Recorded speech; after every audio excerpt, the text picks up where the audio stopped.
អញដើររកចំណីយូរហើយមិនបានអ្វីសោះអាអកនេះអង្គុយស្ងៀមក៏ចាប់ត្រីបាន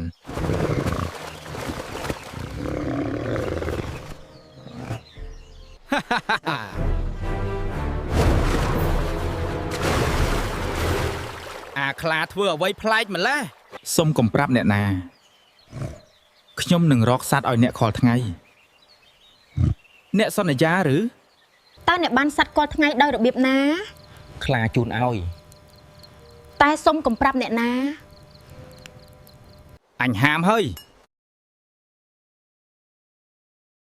ឥឡូវអញនឹងស៊ីឯងអែមស៊ីខ្លា5មិនស្កម្មផ្ទៃរត់វានឹងស៊ីអញឈប់សិន